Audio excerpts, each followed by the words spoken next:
Olá, seja muito bem-vindo à nossa quarta aula, onde vamos falar sobre o mito de Perséfone. Começamos então a nossa trilha falando um pouco sobre o que são os mitos, a importância deles, para o que servem. Depois começamos já com o mito de Glauco, falando um pouco sobre a nossa essência, trazendo diretamente, respostas a respeito da nossa essência e o que está por trás de toda a carapaça material, que é a nossa ferramenta, nosso veículo, mas o que nos move mesmo, o que está por trás. Depois falamos sobre o mito de Prometeu e o despertar da humanidade e todas as condições que Prometeu ofereceu para nós, mesmo transgredindo as regras dos deuses, as regras do Olimpo, E agora, então, vamos conhecer um pouco mais sobre a nossa psique, sobre essas capacidades internas, E afinal de contas, já que temos esse dom, esse fogo que nos foi concedido, o que podemos fazer com ele e o que podemos descobrir adentrando esse nosso mundo interior, vamos descobrir no mito de Perséfone. Bem, esse é um mito belíssimo, também bastante conhecido, E é muito interessante porque há não muito tempo eu estava vendo um vídeo a respeito do mito e foi muito interessante que eles mostraram o Walt Disney, uma cena de um desenho de Walt Disney, que conta todo o mito de Perséfone. Muito interessante que no momento que os seres do Hades, dos submundos, dos infernos dançam, eu me dei conta que eu já tinha assistido quando criança. Olha que interessante, Só um parênteses aqui, mas de como o Walt Disney foi um cara que realmente trouxe ao conhecimento da gente muitas histórias que, se não fossem contos de fadas, mitos, se não fosse por ele, talvez a gente nem ficasse sabendo.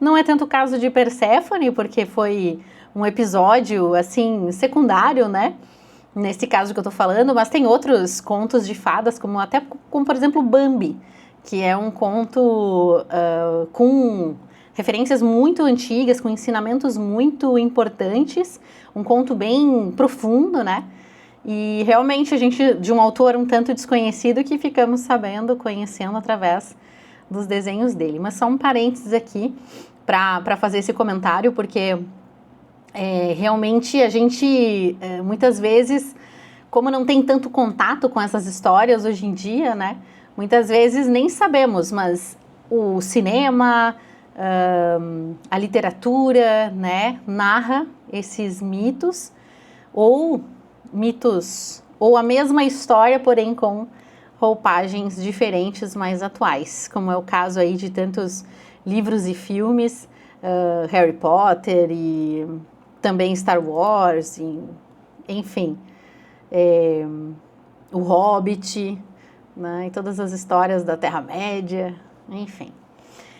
Bom, mas voltemos aqui ao nosso assunto, de Perséfone, que também é chamada de Proserpina ou Core, também tem ou aparece com esses outros nomes, Core, que significa donzela. Ela era de fato uma donzela muito bela, que nunca deixou apagar o seu fogo.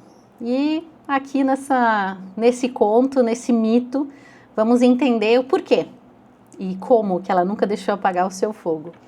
Bem, ela é filha de Zeus. Zeus, na nomenclatura grega, para os romanos, ele no panteão romano acabou se tornando Júpiter, E filha de Deméter, Zeus com Deméter, ou na nomenclatura romana também, Ceres. Bem, um outro personagem que aparece nesse mito também é o Hades, que é irmão de Zeus, um dos irmãos, que é o deus de todos os deuses, o pai de todos os deuses, que é Zeus, ficou tomando conta do Olimpo. Um dos outros irmãos, que é Poseidon, que se tornou então o rei dos mares, o senhor dos mares, dos oceanos, E Hades, que ficou como o governante, o deus então do mundo avernal, do inframundo, dos infernos, mundo dos mortos. E Hades então um dia se encantou por Perséfone. E Perséfone, então, estava um dia colhendo flores com a sua mãe, caminhando com a sua mãe, e percebe, num local mais afastado, que tem alguns narcisos muito bonitos, uma flor específica que depois vou falar um pouco mais sobre o simbolismo dela. E ela então se afasta para colher esses narcisos e nesse momento a mãe dela, ela já não está mais no campo de visão da mãe dela e existe um grande tremor de terra, um barulho bastante grande, né? E uma fenda na terra se abre. E de lá aparece então Hades, esse deus do submundo, do mundo dos mortos, né? Hades aparece então no panteão romano, ele também é conhecido como Plutão, né? Ela então fica um pouco atordoada, cai nessa fenda e ele emerge de lá e rapta Perséfone e a leva para o submundo e novamente a terra se fecha.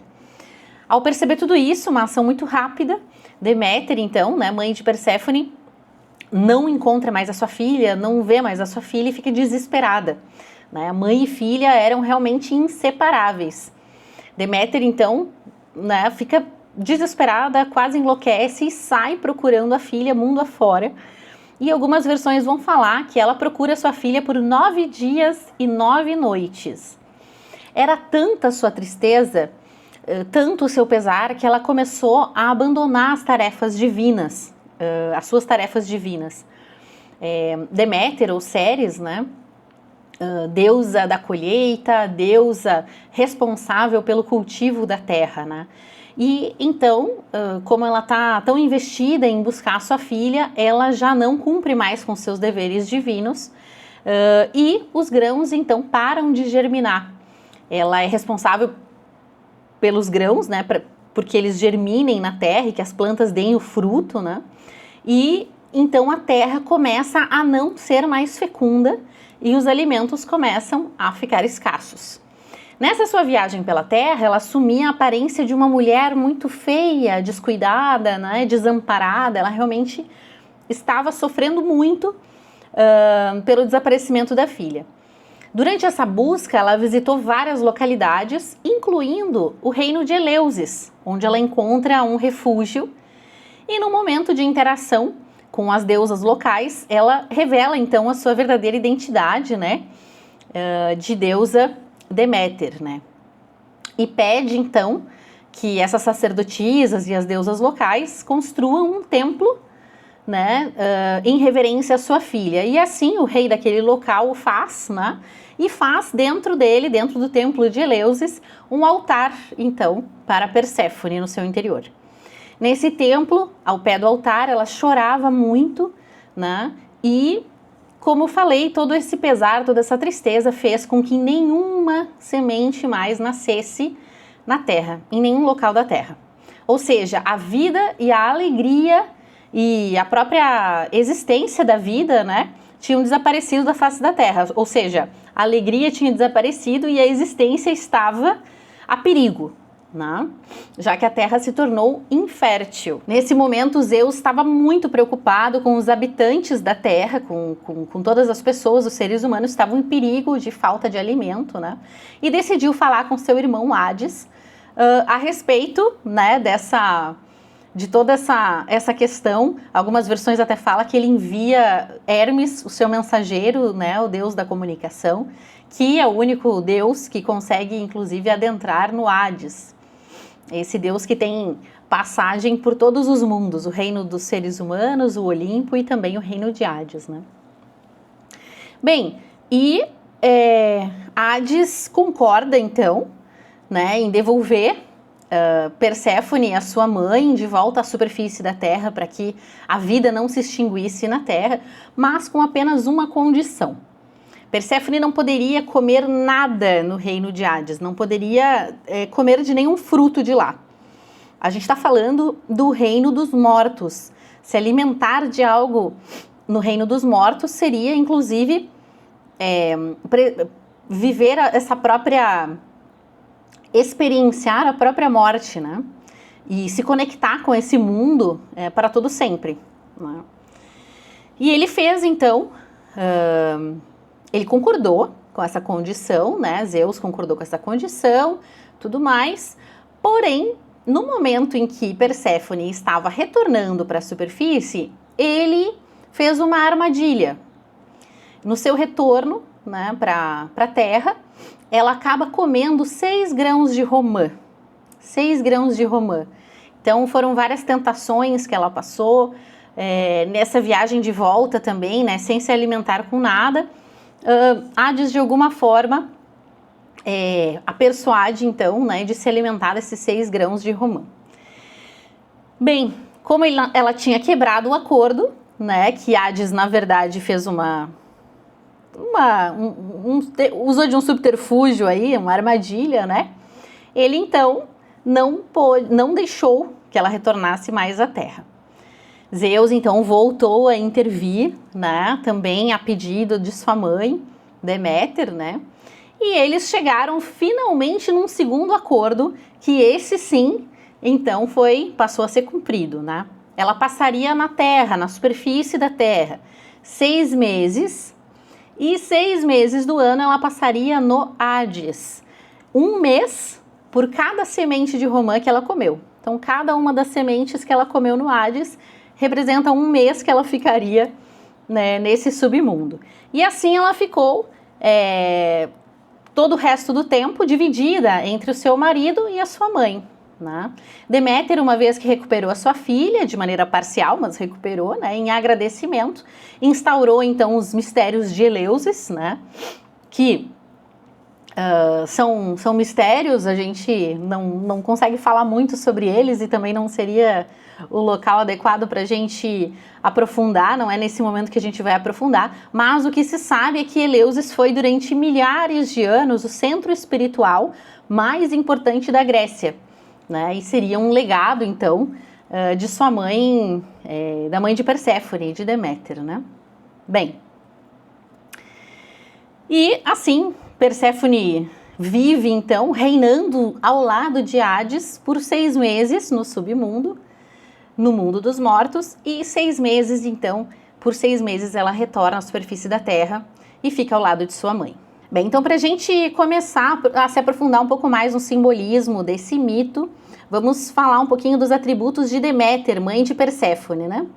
Ela é uma deusa extremamente generosa, uma deusa mãe da colheita, da agricultura, de tudo aquilo que dá vida. Deméter em si, ela é filha de Cronos, o tempo, com Reia, que significa o fluir, né? Ela é mãe daquilo que flui através do tempo. Ela é filha dessa fluência da vida e do tempo. Então podemos entender que Deméter é mãe daquilo tudo que flui. Ela é filha, né? Ela representa aquilo que flui através do tempo.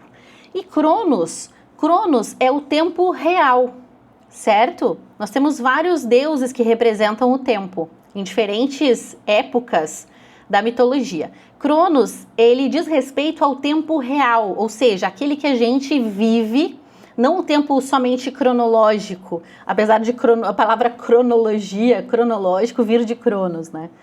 Ele não representa o tempo cronológico, ele representa aquele tempo real, o tempo que a gente vive, as experiências mais reais, reais para nossa alma, né? As que realmente fazem sentido e que fazem a gente crescer e que nos levam em direção ao nosso propósito de vida, né?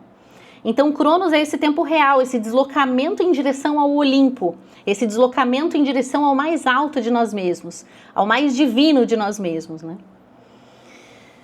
Bem, é como se a gente encontra uma pessoa, né? A gente encontra uma pessoa e passa 1 ano, 3 anos, 5 anos, 10 anos, a gente encontra novamente essa pessoa e ela não mudou nada, né? Como se, para Cronos, é como se o tempo não tivesse passado, né? Ou seja, passou o tempo, a idade, o tempo cronológico, a idade, fases da vida, mas internamente a pessoa não cresceu, não se desenvolveu, né? Então, para Cronos é como se essa pessoa tivesse parada no tempo, não tivesse evoluído, né? Não tivesse avançado no tempo. E Deméter, então, ela representa essa generosidade, né, que ajuda os seres a cumprirem com seu ciclo de vida, com seu crescimento, né? Ela é filha desse fluir no tempo, né? Então, ela vem com essa missão de ajudar os seres a cumprirem com seus ciclos de vida, a crescerem internamente, a se desenvolverem em direção ao mais alto deles mesmos, né? A esse Olimpo interno, né? Ou, em outras palavras, a sua acrópole interior, né? Também podemos usar essa referência desse ponto mais alto. Ela ajuda a vida a seguir o seu curso, né? Crescendo de dentro para fora, né? Ela é mãe não só dos corpos físicos, mas da própria alma, ajuda a alma a amadurecer, né? Bom, e falando em amadurecer, esse mito está relacionado justamente com a origem das estações. Uma relação uma relação filosófica muito direta que se pode fazer é essa chave das estações do ano mesmo. Quando a terra fica seca no inverno, né?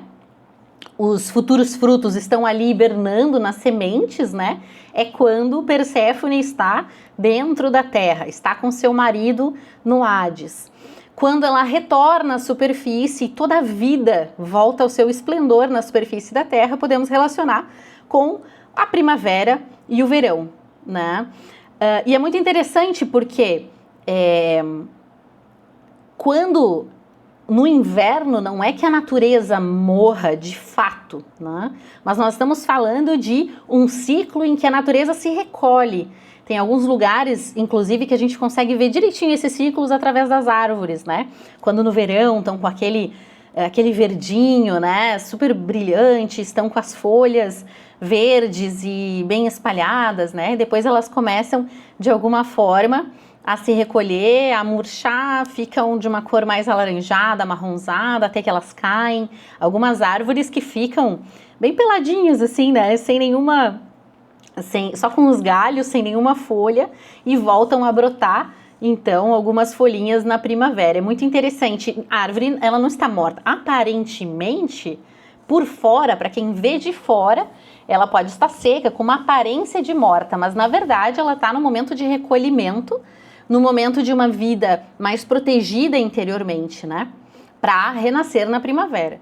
Ou mesmo podemos relacionar com a própria semente, né, que está ali embaixo da terra, em potência, em latência, né, e na primavera vai ter as condições perfeitas, então, para sair à superfície, né, para romper, primeiro a casca da sua semente, depois romper com a terra em direção sempre à luz do sol, né. Isso também é uma referência bem bonita e um aprendizado da vida que a gente pode ter muito, muito bonito, né, com o reino vegetal.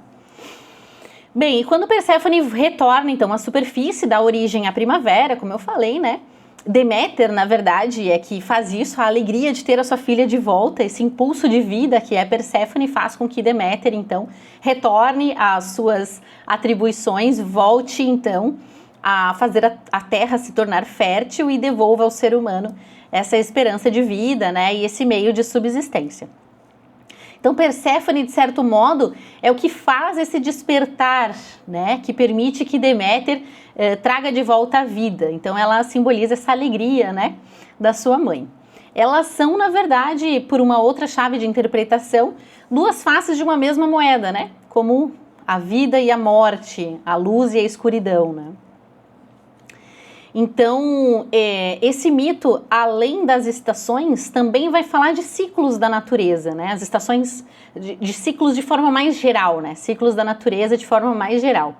Ela fala de uma imagem, traz uma imagem, né, de como o novo nasce de algo antigo, né? A vida surge de uma semente, a vida que surge de uma semente ou, né, que ressurge de uma nova forma, com uma nova roupagem, mas já com mais aprendizado, com melhorias, né? Então, nos mostra como a vida, é necessário que a vida morra também para dar nascimento a uma outra forma mais aperfeiçoada, né? E isso é um aprendizado para nós muitas vezes muito difícil, por causa dos nossos apegos e em função dos nossos hábitos, daquilo que a gente até já falou nas aulas anteriores, né, de estarmos também muitas vezes acostumados com formas que talvez não tenham sido as melhores, mas que nos trouxeram até aqui.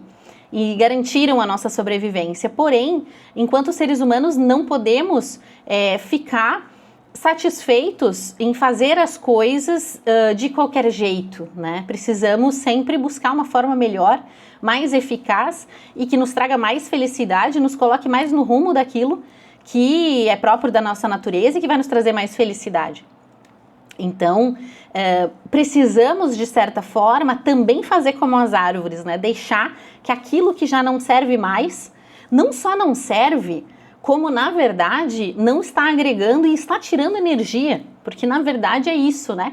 As folhinhas, quando numa flor, né, numa planta, quando as flores já estão mortas, se a gente não faz uma poda, né, elas continuam, ou enquanto não caem naturalmente, elas continuam drenando a energia da plantinha, né? Elas continuam utilizando de recursos da planta, né? E o mesmo acontece conosco, o quanto de hábitos, coisas, até mesmo questões nossas, da nossa personalidade, né? Trejeitos e formas de fazer as coisas que já não condizem mais com quem a gente é, já não condizem mais com aquilo que a gente está buscando, mas por um comodismo, às vezes por uma preguiça, por medo, por apego, acabamos não deixando, não nos liberando disso, não nos libertando disso. Então precisamos também aprender com os ciclos da natureza a deixar ir aquilo que já não serve mais, né? Fazer uma análise interna e descobrir o que já não serve mais para que novas formas nasçam, para que eu renasça de uma forma também mais aperfeiçoada e mais evoluída. Essa questão das estações e dos ciclos, ela é muito presente em toda a natureza. Na verdade, não estamos à parte disso, né? Tudo que existe no cosmos está submetido à lei dos ciclos, às leis dos ciclos, né? E o ser humano também não deixaria de fazer parte disso. Estamos falando de grandes ciclos como esses ciclos anuais, mas temos ciclos ainda muito maiores de vida, certo? E também ciclos muito menores. Podemos falar também do ciclo de um dia, por exemplo, né? Podemos falar de um ciclo de um dia. A primavera do dia, né? O momento em que a vida está despertando, está nascendo, né? O meio-dia, aquele momento de verão do dia, de maior esplendor, que o sol está a pino, né? De maior calor, de maior luz, de mais intensidade de luz, de mais brilho. Depois o entardecer, o momento em que toda a natureza começa a se recolher, né, para se preparar para a noite, né, onde ela vai descansar para de novo no dia seguinte voltar a nascer, né? E o mesmo poderíamos também pensar a respeito dos nossos próprios ciclos, da nossa própria vida. O nascimento, a infância, né, a juventude como essa primavera da vida, esse momento de primeiras descobertas, né, de muito encantamento. Depois, o momento da maturidade do adulto, né, o momento em que ele está produzindo, procriando, né, buscando o seu lugar ao sol, como fazem também as plantas em busca da luz do sol, né, o seu momento de maior atividade. E depois, o momento já começando a terceira idade, né, ou, enfim, se encaminhando para uma maturidade maior, a gente brinca, né, que as folhas das árvores, elas tomam essa cor no outono, elas tomam essa cor mais dourada, uma cor mais aproximada com a cor do sol, justamente porque seria, né, o ouro das experiências colhidas, né? E no outono da vida, quem sabe a gente possa fazer essa relação com os cabelos grisalhos também, né? Refletindo aí também algum metal precioso. Mas fazendo esse paralelo, essa brincadeira, essa comparação, justamente, né, porque é o momento onde nós vamos colher esses frutos. Muitas pessoas nessa fase do outono da vida, né, falam assim, nossa, se eu, com essa sabedoria que eu tenho hoje, com o conhecimento, com a experiência que eu tenho hoje, se eu tivesse o vigor de quando eu era mais jovem, né, nossa, e eu ia ganhar o mundo, né, mas justamente a natureza, ela é muito sábia, ela traz o conhecimento, a sabedoria, a maturidade, né, no momento certo, para que a gente também saiba utilizar da forma mais correta, né? Muitas vezes quando jovens, impulsivos, né, e com muita força e muito vigor, o que é muito bom, mas muito conhecimento também, né, precisa de uma certa moderação ou de um trabalho de formação de caráter muito grande para a gente também saber utilizar todas as ferramentas e os aprendizados, né, conhecimento. E depois a velhice, então, esse inverno da vida, onde a gente vai se preparar para fazer essa passagem, né, que se a gente for fazer um paralelo com os ciclos da natureza, né, por que não considerar que um novo renascimento de fato vai acontecer, como praticamente todas as culturas antigas falavam, né, de novos nascimentos, ou seja, desse ciclo contínuo, né, e de nascimento em nascimento vamos ganhando uma nova roupagem para viver novas aventuras, uma nova roupagem, um novo corpo, né, físico, material, para viver novas aventuras e tendo mais aprendizados, né, e passar novamente por todos esses ciclos. Bem, esse mito, então, ele vai falar muito de nós fluirmos com a vida e realmente aprendermos com cada um desses ciclos. Estamos falando aqui especificamente de ciclos da natureza, falamos das estações, mas também dos ciclos internos que passamos, porque é muito interessante, né, que cada ciclo da vida nos traz aprendizados específicos, coisas que potencialidades de aprendermos coisas que somente aquela idade pode nos proporcionar. E o fato das civilizações antigas terem rituais de passagem entre uma e outra eram justamente para marcar essa passagem, como se fosse uma consolidação da experiência daquela fase da vida, para que eu possa conscientemente passar para a próxima. O jovem, então, passa pelas suas provas para poder se tornar um adulto, né? E mais tarde vai ser um ancião, e cada um cumprindo com uma etapa necessária e aproveitando o que tem de potencialidade e trabalhando em cima das debilidades de cada uma dessas fases da vida, né? Numa sobra vigor, falta sabedoria, na outra sobra sabedoria, falta vigor físico, né, e energético. Então, é sempre uma composição de diferentes provas e características e que temos que passar de fase em fase, recolhendo essas experiências e levando para a próxima aquilo que é próprio e de aprendizado, né, e deixando para trás aquilo que não serve mais. Então, assim a gente vai também conseguindo transitar. Hoje a gente não tem, hoje em dia, tão claro a divisão dessas fases da vida, né? Ou muitas vezes também queremos viver uma juventude eterna, né?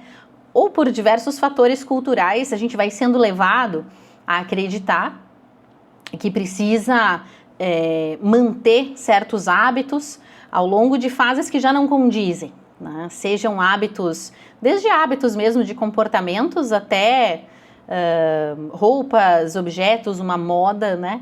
Que a gente precisa, que é dito que a gente precisa continuar cultivando, sendo que aquilo já não condiz mais com a fase, com a etapa que nós estamos.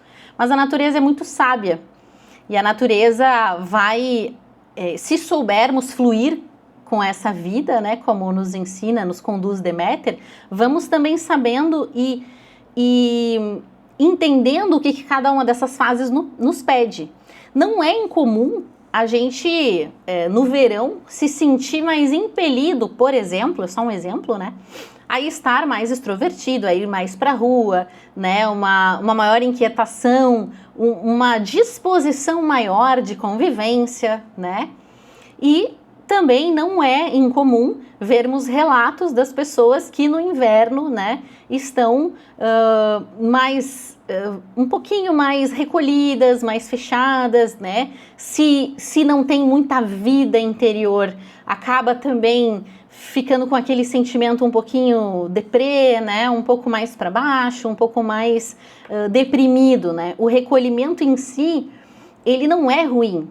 Ele é extremamente natural, inclusive. natural, tanto que a gente aprende aqui com esse mito a respeito desse momento que a Terra precisa se recolher para descansar para um novo ciclo.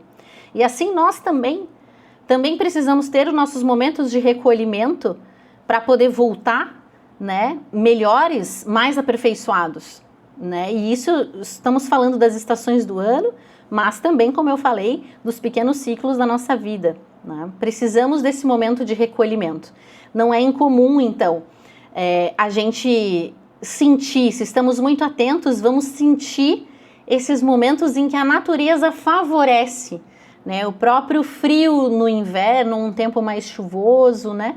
Que vai favorecer estar mais na sua casa, né? Talvez não esteja tão disposto à convivência social, um pouco mais recolhido. E isso em si não é ruim, como eu disse, né? Extremamente natural. Agora, a questão é, se vamos estar mais recolhidos, e aí estamos com nós mesmos, né? E aí não encontramos nenhuma vida lá dentro, essa que é a grande questão, né? Geralmente o que acontece não é assim, opa, não tem vida aqui, vou tentar descobrir como é ter uma vida aqui, vou tentar construir uma vida interior. Geralmente não é isso que acontece. Até porque o mundo não tem nos oferecido condições favoráveis para isso. Geralmente o que acontece é uma fuga, né? Qualquer coisa que nos distraia é melhor do que olhar para dentro. É melhor do que sentir, realmente sentir o que está sentindo, realmente abraçar a sua dor, né? É muito mais fácil correr para fora, muito mais fácil se distrair com outras coisas fora, marcar compromissos infinitos e estar sempre conectado com algo fora, atendendo a expectativas de outras pessoas fora, né? Ou sempre com milhões de projetos que tem só a ver com uma vida material, que é muito bom, mas desconectado, como a gente já viu em outras aulas, né? Desconectado de um propósito transcendente também, eventualmente vão acabar perdendo o sentido, né? Então, vira realmente uma rodinha de hamster, né? E o hamster ali atrás, só correndo na rodinha sem muita perspectiva. Bem, como eu falei no início do mito, essas flores que Perséfone vê e vai atrás e se distancia da sua mãe são narcisos. É uma flor que no Oriente simbolizam a morte ou o sono. E é muito interessante porque elas brotam no inverno. É muito interessante. E o número 9 também, um outro símbolo que eu queria só esclarecer, né? Das 9 noites e 9 dias que Deméter sai procurando pela sua filha, né? O número 9 também é um símbolo da multiplicidade, né?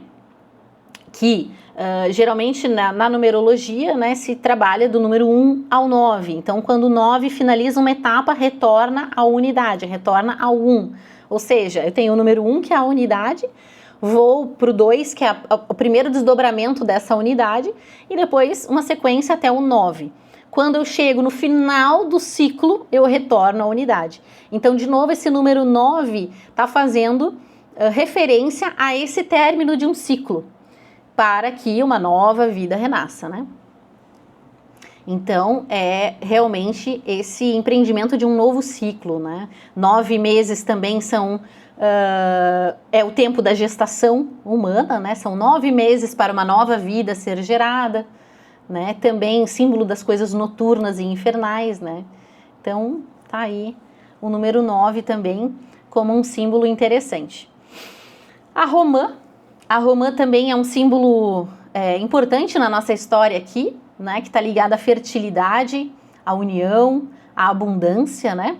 E é muito interessante porque onde que ela come essa romã? Né? Ainda no mundo dos infernos, ainda no submundo, esse inframundo, né? E está falando de um potencial criativo, de um mundo muito fértil, com um potencial criativo sem limites. É isso que a romã está falando, essas sementes que estão no interior da Terra. Agora eu vou precisar abrir um parênteses para te relembrar que nós falamos que tudo que acontece nos mitos acontece dentro de cada um de nós. Então o cenário dos mitos é o interior de cada um de nós. E os personagens do mito dizem respeito a nós próprios, vários aspectos de nós próprios, certo? Então, esse mundo infernal, esse mundo avernal, interior, esse submundo é o nosso mundo interno, é a nossa vida, é o local onde deve se desenvolver a vida interior. E o que a Romã está nos dizendo? Que é um espaço extremamente fértil, diferente do que a gente pode pensar. Não é um local abandonado e sem vida, pelo contrário, é um local de potencial criativo sem limites, certo? Do qual Perséfone, ao se casar com o rei desse mundo, se torna guardiã. Ela se torna a rainha desse mundo, né? Ela come a Romã e está, por karma, conectada, né, com esse mundo para sempre, né? Então, só que é interessante porque ela é guardiã desse mundo, é um mundo denso e profundo, um mundo misterioso, esse mundo interior. Esses infernos dizem respeito às camadas mais profundas da nossa psique, né? Onde inclusive estão os inconscientes pessoal, coletivo, né? É um mundo de potencialidades, como eu disse, sem limites, onde estão todas as nossas potencialidades latentes, né? Nosso potencial criativo, mas também nosso potencial destrutivo. Os aspectos mais sombrios da nossa personalidade também estão lá, porque ninguém é só luz nem só sombra. Ainda não somos deuses, não somos só luz, mas também não somos só sombra. Como também já vimos em outras aulas aqui da nossa trilha, né? O ser humano, ele está justamente vivendo nessa encruzilhada. Ele participa desses dois mundos, de luz e sombra, né? Nenhum é só uma coisa, nem só outra. E o que é muito interessante da gente compreender também, quando Perséfone desce a esse mundo, né, por mais que ela esteja triste com isso, ela não fica parada. Ela se torna guardiã desse mundo, ela gere e gera vida lá dentro. Ela se apropria desse mundo. Ela usa as ferramentas que tem para se tornar a rainha desse local, usa as circunstâncias que tem, aceitando as circunstâncias como são, né? E utilizando as ferramentas das quais tem à disposição. Então vamos lá.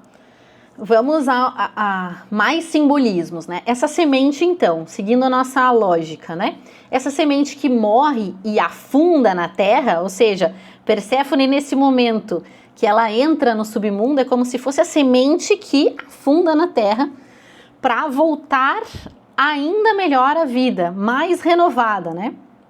Ou seja, é a mesma vida, o mesmo elemento, porém mais aperfeiçoado.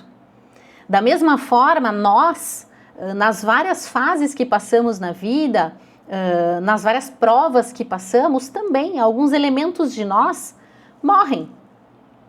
Nós passamos por vários processos de morte e renascimento ao longo da nossa vida. Quem nunca precisou morrer e renascer? Quem nunca precisou deixar alguns aspectos da sua personalidade morrer para renascer? Espero que tenham tido essa experiência, porque justamente é essa experiência que vai nos permitir crescer, voltar de uma forma renovada, né, e mais aperfeiçoada. Da mesma forma que nós, quando somos crianças, passamos a ser adultos, não deixamos de ser nós mesmos. É o mesmo ser que passou por transformações e agora está numa nova fase de vida. E, né, vai se aperfeiçoando no sentido de ganhando mais experiência e de crescendo, né, e se apropriando mais de si mesmo e, de certa forma, evoluindo, né? Se espera que sim. Então, Perséfone, ela passa por circunstâncias difíceis e obscuras e trabalha com os elementos que tem. Assume, aceita esse momento escuro e difícil, né? Assume que isso existe. Isso é uma outra chave muito importante para nós, porque precisamos também, para conseguir lidar com as circunstâncias e com as provas que a vida nos coloca, precisamos aceitar as circunstâncias que temos. Enquanto a gente fica brigando, lutando contra as circunstâncias, se sentindo vítima, por que será que eu passo por isso? Ou achando que a única pessoa que passa por dificuldades, por provas, né? Não vamos conseguir dar passos também. Isso é paralisante. não conseguimos dar passos no nosso crescimento se não aceitarmos as circunstâncias. E ela aceita essas circunstâncias e então se apropria do seu mundo interior e gera vida lá dentro. Ela não fica parada, né? Não fica parada e nem deprimida, né? Mas então ela gera e faz o melhor que pode com as ferramentas que tem, com as circunstâncias que tem. Como eu disse, né, ela estava reinando ao lado de Hades, se torna a rainha desse mundo avernal, inclusive ajudando a trazer justiça a este mundo junto a Hades, né? E o que é interessante, lembram que eu falei lá no início que ela nunca deixou apagar o seu fogo? É justamente por isso, né? Não se deixou abalar, né? Mesmo tendo saído de uma condição confortável com a sua mãe, né, de um mundo primaveril, lindo, florido, cheiroso, né, passa então a ser forçada a casar, né, viver num mundo completamente desconhecido por ela até então, né, ela não deixa sua chama apagar, ou seja, ela continua batalhando e fazendo e dando o seu melhor e criando vida naquele local, tanto é que em determinado momento do mito também, todos os habitantes daquele reino se alegram, porque agora eles têm uma rainha, eles têm alguém que os conduza, né, junto com Hades. Então tem aí o elemento feminino que vem complementar, né, essa liderança, essa condução de Hades no submundo. Então toda essa vida interior se alegra quando nós nos apropriamos dos nossos elementos internos. Porque enquanto isso, quem está reinando? Enquanto nós não dermos um passo para olhar para dentro, para olhar para os nossos defeitos, para buscar verdadeiramente quem somos, tentar descobrir quais são as nossas potencialidades, né? Verdadeiramente se apropriar das ferramentas que nós temos, né? E olhar para dentro e realmente refletir. Enquanto isso, quem está reinando lá dentro? Tem uma vida abandonada, uma vida interior seca, infértil. Precisa a descida de Perséfone para trazer essa consciência e essa condução desse mundo interior. Então agora eu tenho alguém reinando, né? E, enfim, que somos nós mesmos, né? A necessidade de trazermos essa consciência para o nosso mundo interior. Eu espero que fique claro quando eu falo dessa vida interior, porque hoje é muito o mundo, a forma como estamos vivendo, né, é um mundo que nos distrai demais. É muito entretenimento, é muita novidade, curiosidade, coisas para construir fora, né, que vão tomando todo o nosso tempo, que não é o tempo de Cronos, né? E quando passam os anos e ao invés da gente se aproximar de nos tornarmos os seres humanos que queremos nos tornar, que sonhamos, né? Quando a gente vê, a gente não andou 1 milímetro. Ou muitas vezes até andou na direção contrária. Posso talvez ter construído muitas coisas fora, mas quando eu vou olhar para dentro e pensar que tipo de ser humano eu quero ser, talvez eu esteja até mais afastado do que eu gostaria de ser. E eu estou falando de elementos humanos, né? Uma coisa são projetos de vida, e que bom tê-los, e que necessário tê-los, né? E interagir com o mundo, e construir coisas, e ser generoso, e dar oportunidades para nós e para outras pessoas. Isso é muito bom. Mas isso são projetos de vida relacionados ao profissional, à construção de vida material, familiar. Que maravilhoso, né? Agora, quando eu falo de sonhos e projetos internos, eu estou falando de me tornar cada vez mais o ser humano que eu sonhei ser, né? E poder pensar que quando eu chegar no leito da minha morte, que pode ser daqui 30, 40, 50 anos, mas também pode ser hoje, amanhã, depois de amanhã, né? Eu posso olhar para a minha vida e me orgulhar, ter um são orgulho e dizer, eu fui um ser humano que valeu a pena ter nascido. Eu fiz uma diferença no mundo, eu fiz uma diferença para uma pessoa que seja, eu tive uma contribuição, a minha vida valeu a pena, eu saí desse mundo um pouco melhor do que quando cheguei e o mundo ficou um pouco melhor por causa da minha existência. Isso é o que traz verdadeiramente uma realização para o ser humano, Bem, e Perséfone, continuando então, né? Perséfone se adapta então, como eu falei, a essas circunstâncias, sai a trabalhar nesse mundo, nesse submundo, né? E quando volta à superfície já não é mais a mesma, porque se trabalhou internamente, porque algo transformou, algo renasceu ainda melhor, mais puro, né? Então, esse é um ensinamento muito profundo da natureza, né, de deixar se renovar, né, a necessidade de renascer, de se purificar e renascer todos os dias, né, porque esse exercício nós podemos fazer, inclusive, diariamente.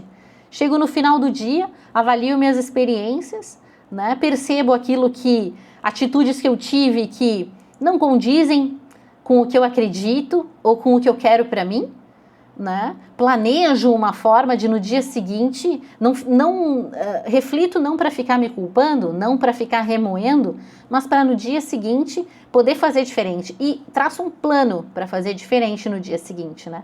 E me dou uma nova chance. Sou eu, mas um pouquinho melhor e um pouquinho melhor a cada dia, né? No montante, no fim de 1 ano, 2 anos, 3 anos, 10, 20, 30 anos, vai fazer muita diferença. Ao ponto da gente olhar para trás e dizer assim, nossa, não reconheço mais a pessoa que eu era 1 ano atrás. Que bom, que beleza, né?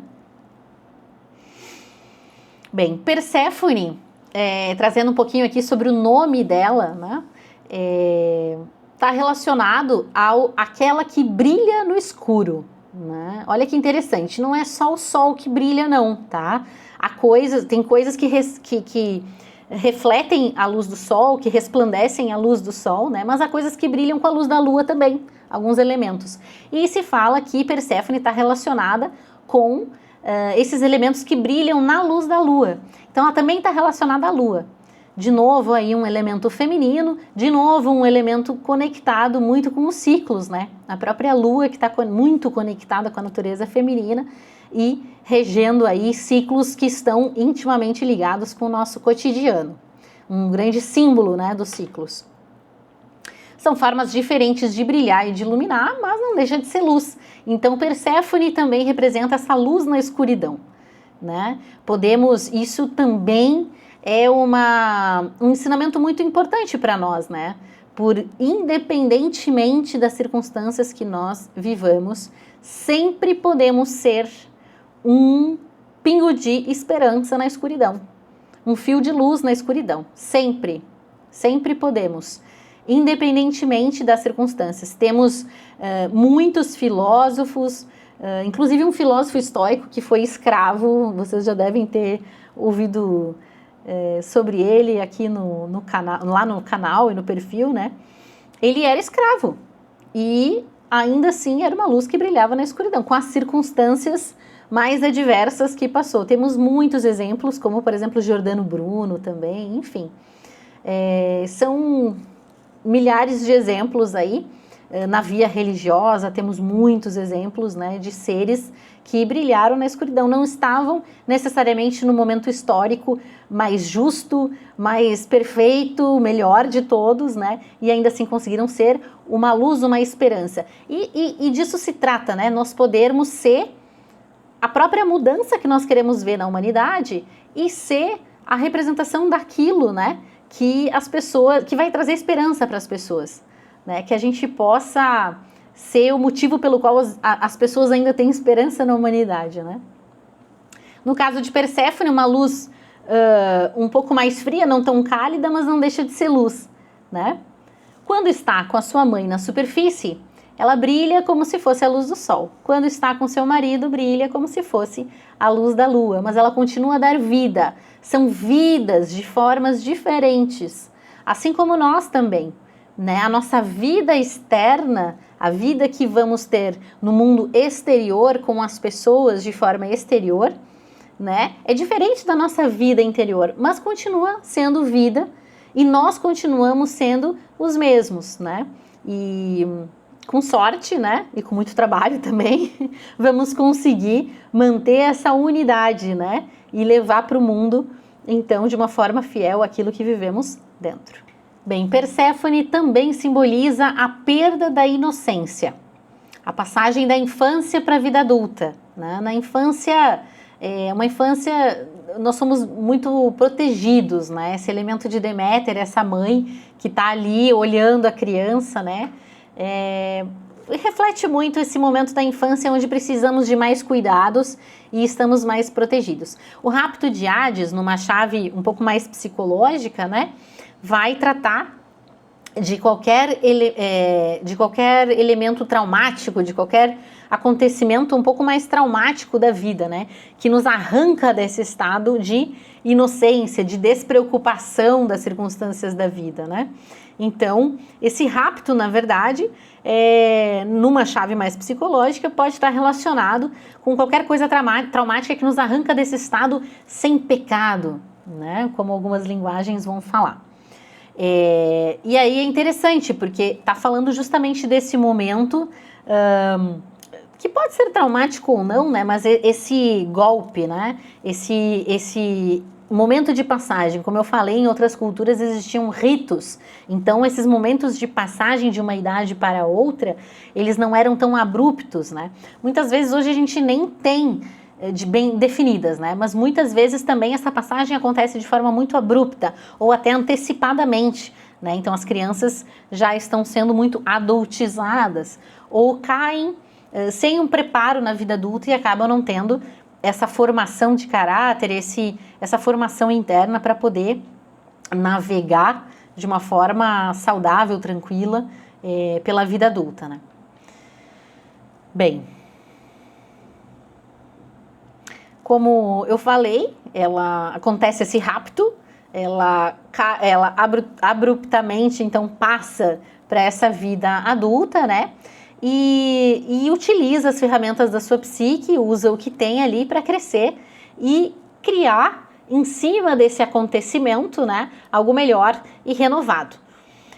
Quando nós tomamos contato com essa parte mais obscura da nossa vida, né, e vamos descer até os nossos próprios infernos, então uma coisa é essa chave psicológica da infância e do momento adulto, onde ela sai da família, se afasta da mãe, vai viver com seu marido e governar o seu próprio mundo, né, digamos assim. E nessa outra chave, de quando nós tomamos contato com circunstâncias, provas, momentos mais obscuros na nossa vida, coisas acontecem, aí às vezes até bem traumáticas mesmo, né? Nós descemos aos nossos próprios infernos e temos duas opções, né? Um é fazer isso que Perséfone fez, aceitar o que aconteceu e que podemos continuar andando e amadurecendo com essas circunstâncias, né? E isso pode acontecer em qualquer momento da vida, não só na maturidade, mas também na velhice, no final da nossa vida, né?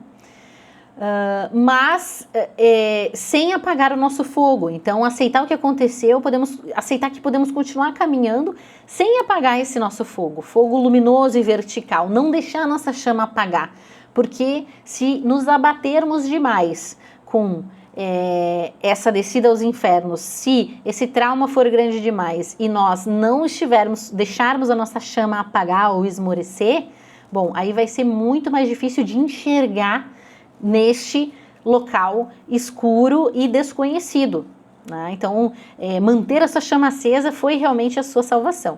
E ela trabalha, então, nesse seu renascimento, quando ela está lá no mundo avernal. E quando sai, né, sai renovada. Como nós, muitas vezes, quando retornamos desses infernos, dos nossos próprios Hades, né, muitas vezes retornamos até bastante reconhecíveis. Para quem nos conhece, pode até pensar, nossa, nem parece a mesma pessoa, porque realmente aproveitou aquela experiência para se transformar e amadurecer, né? Já não é mais a mesma. Bem, a outra opção seria se deixar abater, mas aí vamos ter muito pouca chance, né, de sair vivos de lá, né? Ou vamos ficar para sempre numa condição obscura e sem conseguir ver, como se diz por aí, né, uma luz no fim do túnel, né? Enfim. O sofrimento de Deméter, também em uma das chaves de interpretação, né, poderia equivaler à síndrome do ninho vazio, de certo modo, é uma perda, né? Quando os filhos saem de casa e os pais têm que lidar, então, com essa nova situação de não ter mais os filhos, né? Mas que não é uma perda real, né? É uma mudança de estado, né? Que não é perder os filhos, mas deixar voar, aquela coisa que se fala também de criar os filhos para o mundo, né? Mas a falta da capacidade de adaptação vai fazer com que tenha esse sofrimento, né? Numa chave de interpretação um pouco mais ampla e mais profunda, né? Vamos falar de Deméter como uma possível alma do mundo que chora pela perda da condição divina dos seres humanos. Né? Então, essa queda de Perséfone no submundo seria equivalente ao nosso mergulho na matéria. Ela, como se ela mergulhasse na matéria, né? Saísse dessa condição divina, né? Essa condição do Olimpo, mergulha na matéria, né? E é muito interessante porque uma coisa que eu não comentei ali do mito é que Perséfone sofre tentações para ir atrás dos narcisos, né? Essas flores. São alguns seres chamados oceanídees, né? Que ficam tentando a Perséfone e, né, tem uma voz doce ali que a influencia, né, a ir buscar as flores e se afastar da sua mãe. E essas seriam também, nessa chave que eu comentei um pouco mais profunda, as tentações da nossa própria mente, que nos afastam dos nossos elementos divinos. São tentações e apegos de todo tipo, né, mais materiais, que nos afastam dos nossos elementos mais elevados, daquilo que temos de melhor. Né?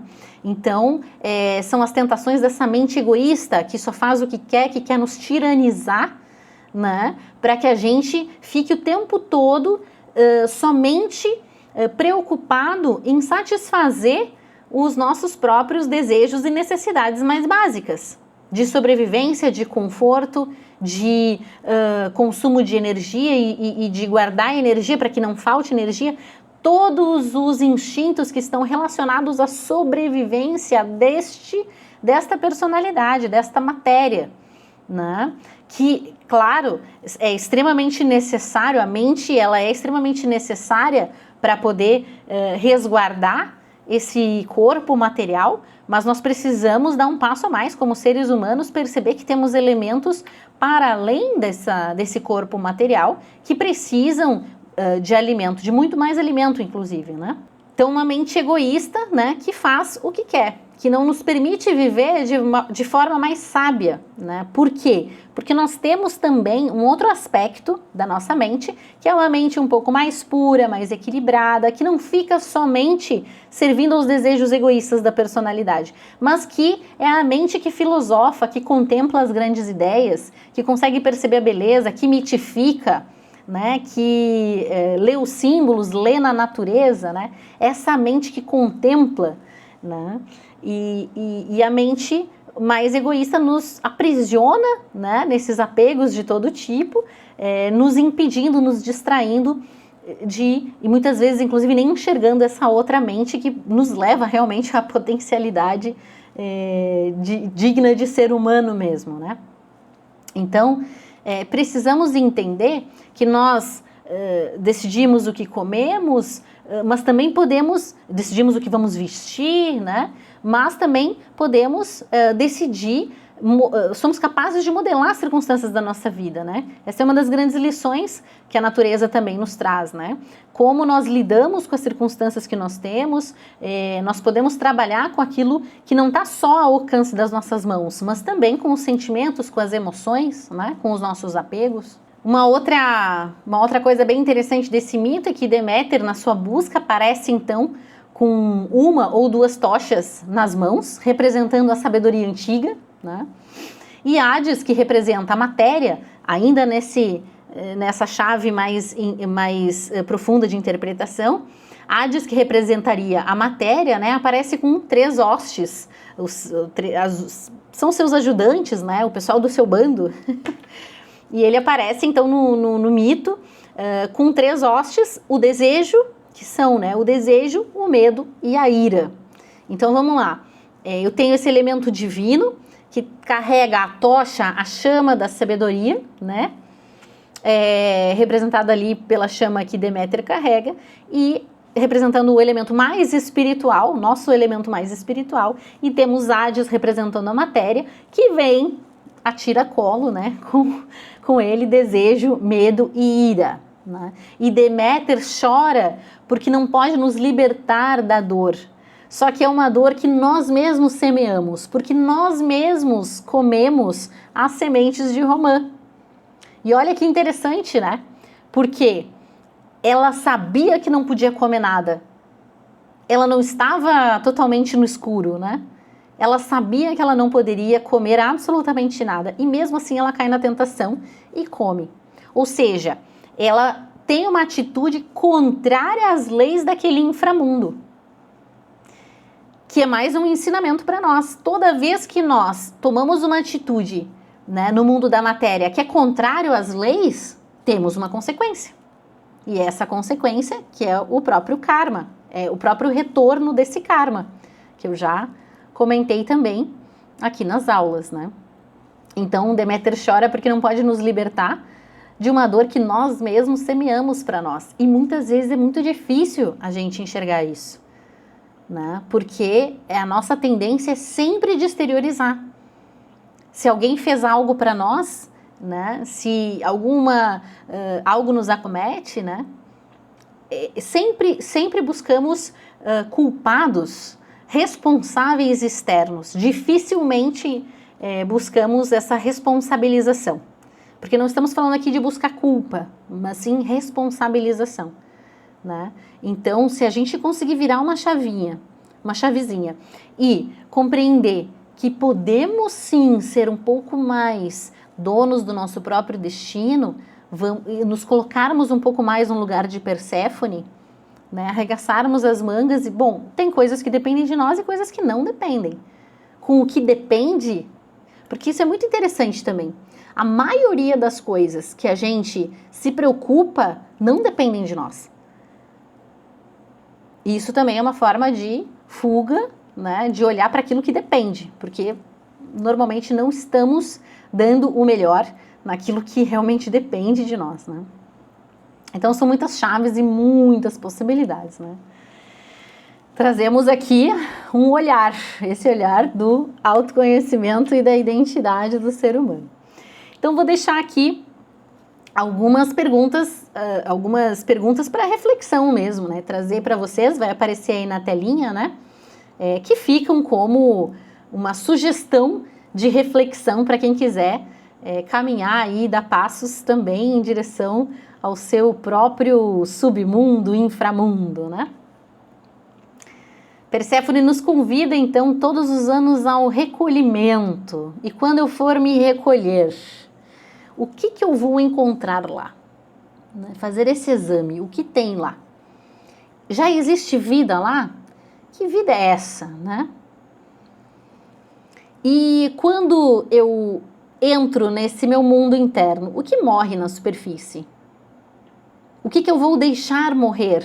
Que sementes novas eu quero plantar? O convite às transformações das formas que não servem mais, né? Fica como reflexão também como crescer na superfície onde tudo são flores. Olha que interessante, né? Os ditos populares carregando uma sabedoria imensa, né? Como crescer na superfície onde tudo são flores. Quer dizer, quando é que a gente vai aprofundar? Quando é que a gente vai parar e abrir esse tempo e esse espaço dentro da gente mesmo, né? Quando e como vou despertar essas potencialidades internas que eu enxergar lá? Porque não vai ser só sombra também, não vai ser só monstro, né? Eu também tenho potencialidades, eu também tenho forças, eu também tenho luz, né? Então, esse poder de regeneração vai vir muito daí também, né? Não só olhar para as sombras do que eu preciso transformar, mas saber que ferramentas eu tenho, que luzes eu tenho aí, né? Para poder me ajudarem nessa batalha contra mim mesmo, contra as minhas sombras, né? O que em mim precisa renascer? Estou utilizando o potencial de vida que há nas minhas sementes internas, né? O que está latente em mim que eu quero que venha à tona, que eu já sei que está lá, né? é muito interessante porque o que é essencial em nós vai permanecer. Então, por medo da morte, a gente deixa de viver. Isso é uma coisa bem interessante, né? Por medo da morte, a gente deixa de viver. E por medo de deixar morrer coisas em nós, a gente deixa de descobrir coisas belíssimas e de dar passos incríveis que a gente nem imaginava que a gente podia dar, né? E ter visões, descobrir locais dentro da gente mesmo que a gente nem imagina. Só andando para saber, só entrando para saber. Como me relaciono com a minha vida interior, consigo olhar para dentro de mim mesmo, o que vejo, né? Já está bem relacionado aí com algumas perguntas que foram feitas. Como eu sinto os ciclos na minha vida, o que eu preciso deixar morrer dentro de mim para que novas formas de vida nasçam, né? Enfim. E gostaria de finalizar aqui a nossa aula com algumas belas imagens para nos inspirar do mito de Perséfone. Aqui a gente tem várias imagens do rapto, né? Várias imagens lindas, pinturas do rapto. Aqui a gente tem uma imagem de 1874 de Perséfone comendo, então, tá com a romã na mão, né? Uma pintura de Dante Gabriel Rossetti, uma das mais famosas que a gente tem de Perséfone.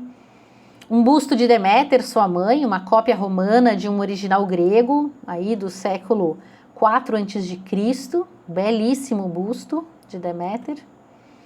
Temos uma estátua da deusa mãe, mais ou menos IV século antes de Cristo, que está no British Museum, em Londres. Belíssima também. Temos aqui um quadro, ó, está no Palazzo Medici Riccardi, em Florença. Foi pintado aí mais ou menos por volta dos anos 1684 e 1686. O Rapto de Proserpina, de Luca Giordano. Lindo, lindo, lindo. E a minha preferida, particularmente, quem já teve a oportunidade de vê-la ao vivo, consegue ver esses detalhes maravilhosos que tem detalhes belíssimos, é impressionante esse trabalho em mármore, né? O Rapto de Proserpina, que é uma grande escultura em mármore, né, no estilo barroco, criado pelo artista italiano Gian Lorenzo Bernini, tá, entre 1621 e 1622, né? Uma curiosidade é que ele tinha apenas 23 anos quando fez essa obra, retratando então o Rapto de Proserpina, ou Perséfone. E atualmente então na Galeria Borghese em Roma. Estátua maravilhosa também. Aqui temos mais uma pintura, mais ou menos por volta de 1891, Frederick Leighton, né? Uma pintura já feita mais para o final da vida dele. A gente tem aqui Hermes, dá para ver ali pelas suas asinhas e pelo próprio caduceu, né? Hermes levando então Proserpina para sua mãe Deméter. Hermes, esse deus psicopômpico, como a gente fala, né? Capaz de então ir até o mundo dos mortos e trazer essas almas. É o único deus que consegue fazer isso e consegue então trazer Perséfone de volta à sua mãe. Bem, com essas belas imagens, então, encerramos o mito de Perséfone. Desejo para você uma boa reflexão, uma ótima reflexão e até a próxima aula.